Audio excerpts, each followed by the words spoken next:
అపోస్తలుడైన పౌలు రోమీలకు వ్రాసిన పత్రిక 7వ అధ్యాయము.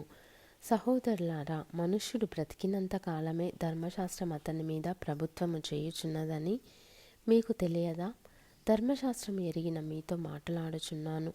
భర్త గల స్త్రీ భర్త బ్రతికియున్నంత వరకే ధర్మశాస్త్రము వలన అతనికి బద్ధురాలు గాని, భర్త చనిపోయిన ఎడల భర్త విషయమైన ధర్మశాస్త్రము నుండి ఆమె విడుదల పొందును. కాబట్టి భర్త బ్రతికి ఉండగా ఆమె వేరొక పురుషుని చేరిన ఎడల వ్యభిచారిణి అనబడును గాని, భర్త చనిపోయిన ఎడల ఆమె ధర్మశాస్త్రము నుండి విడుదల పొందెను గనుక వేరొక పురుషుని వివాహము చేసుకొనినను వ్యభిచారిణి కాకపోవును.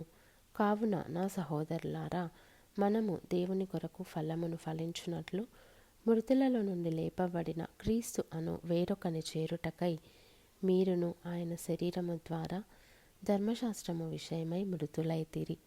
ఏలయనగా మనము శరీర సంబంధులమై ఉండినప్పుడు మరణార్థమైన ఫలమును ఫలించుటకై ధర్మశాస్త్రము వలననైన పాపేచ్ఛలు మన అవయవములలో కార్యసాధకములై ఉండెను.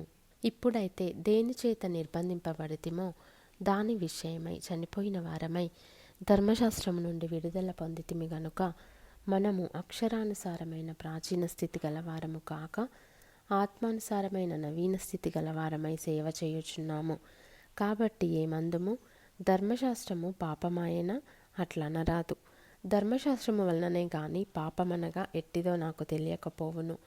ఆశింపవద్దని ధర్మశాస్త్రము చెప్పని ఎడల దురాశయన ఎట్టిదో నాకు తెలియకపోవును. అయితే పాపము ఆజ్ఞను హేతువు చేసుకొని సకల విధమైన దురాశలను నా యందు పుట్టించెను. ధర్మశాస్త్రము లేనప్పుడు పాపము మృతము. ఒకప్పుడు నేను ధర్మశాస్త్రము లేకుండా జీవించుచుంటిని గాని ఆజ్ఞ వచ్చినప్పుడు పాపమునకు మరలా జీవము వచ్చెను. నేనైతే చనిపోతిని. అప్పుడు జీవార్థమైన ఆజ్ఞ నాకు మరణార్థమైనట్టు కనబడెను. ఏలయనగా పాపము ఆజ్ఞను హేతువు చేసుకొని నన్ను మోసపుచ్చి దానిచేత నన్ను చంపెను. కాబట్టి ధర్మశాస్త్రము పరిశుద్ధమైనది, ఆజ్ఞ కూడా పరిశుద్ధమైనదియు నీతి గలదియు ఉత్తమమైనదియునై ఉన్నది. ఉత్తమమైనది నాకు మరణకరమాయన? అట్లనరాదు. అయితే పాపము ఉత్తమమైన దాని మూలముగా నాకు మరణము కలుగజేయుచు పాపము పాపమైనట్టు అగుపడు నిమిత్తము, అనగా పాపము ఆజ్ఞ మూలముగా అత్యధిక పాపమగు నిమిత్తము అది నాకు మరణకరమాయెను. ధర్మశాస్త్రము ఆత్మ సంబంధమైనదని ఎరుగుదుము. అయితే నేను పాపమునకు అమ్మబడి శరీర సంబంధినై ఉన్నాను. ఏలయనగా నేను చేయున్నది నేనెరుగను, నేను చేయ నిశ్చయించున్నది చేయక ద్వేషించున్నదియే చేయుచున్నాను. ఇచ్చయింపనిది నేను చేసిన ఎడల ధర్మశాస్త్రము శ్రేష్టమైనదైనట్టు ఒప్పుకొనుచున్నాను. కావున ఇకను దాన్ని చేయున్నది నాయందు నివసించు పాపమే గాని నేను కాదు. నాయందు అనగా నా శరీరమందు మంచిది ఏదియు నివసింపదని నేను ఎరుగుదును.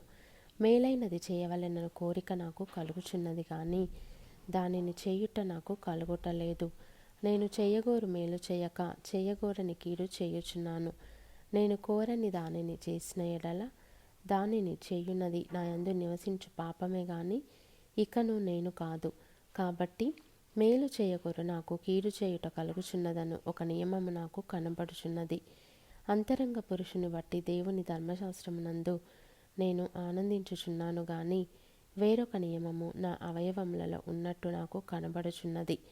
అది నా మనస్సునందున్న ధర్మశాస్త్రముతో పోరాడుచు నా అవయవములలోనున్న పాప నియమమునకు నన్ను చెరపట్టి లోబర్చుకొనుచున్నది. అయ్యో, నేనెంత దౌర్భాగ్యుడను!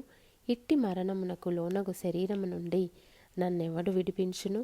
మన ప్రభువైన యేసుక్రీస్తు ద్వారా దేవునికి కృతజ్ఞతాస్తుతులు చెల్లించుచున్నాను. కాగా మనస్సు విషయములో నేను దైవ నియమమునకును శరీర విషయములో పాప నియమమునకును దాసుడనై ఉన్నాను.